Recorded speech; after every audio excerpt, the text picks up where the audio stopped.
Pope Francis's 12-year pontificate started in historic fashion right after the shocking retirement announcement from Pope Benedict XVI.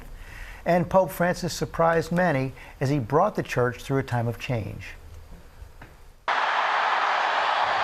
When he emerged onto the balcony at St. Peter's Basilica in 2013, Buonasera.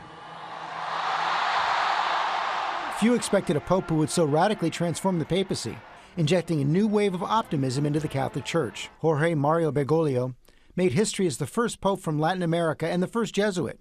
He grew up in Buenos Aires, Argentina, the son of an Italian immigrant. He was an avid soccer fan who loved dancing the tango. An infection in his early 20s required the removal of part of his lung, which left him vulnerable to respiratory illnesses.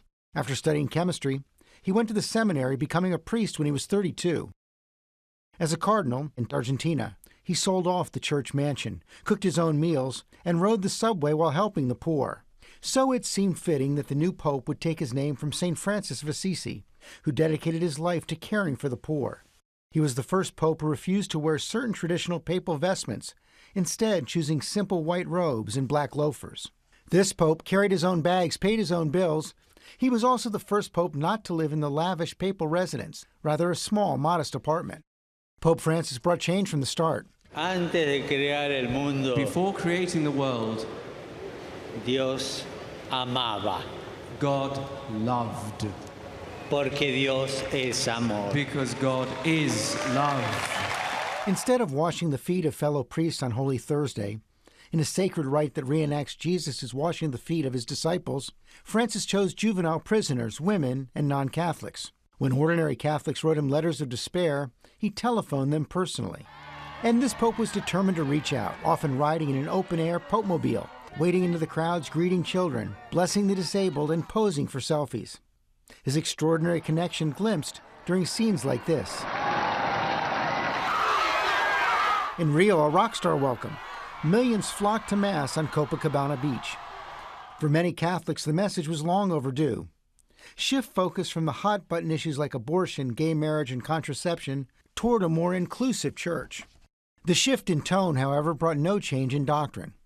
Francis called for a larger role for women in the church. At the same time, he reaffirmed church opposition to women priests. He took steps to express compassion for the LGBTQ community while holding fast to the church's strict teachings. In a stunning declaration, Pope Francis said that laws criminalizing homosexuality are unjust. Somos todos hijos de Dios. We are all children of God, he said, and God loves us as we are and for the strength that each one of us has to fight for our dignity. Ser homosexual. Being homosexual is not a crime. It's not a crime, yes, but it's a sin. He went on. But first, let's distinguish sin from crime. It's also a sin to lack charity with one another. At the Vatican, private meetings with victims of sex abuse by the clergy. But he angered many Jewish people and Israelis on his 2014 trip to the Holy Land by adding a visit to Israel's barrier wall, a gesture of solidarity with Palestinians. In 2015, Pope Francis again made history when he became the first pope to address the U.S. Congress. I am most grateful for the invitation to address this joint session of Congress in the land of the free at the home of the brave. Often referred to as the People's Pope, Francis will be remembered most for his disarming humility and humor, his warmth with children, his compassion for the poor and the sick. I would ask each of you, whatever your capacity, to care one another, be close to one another, respect one another. I bless each one of you from my heart. Pope Francis was 88 years old.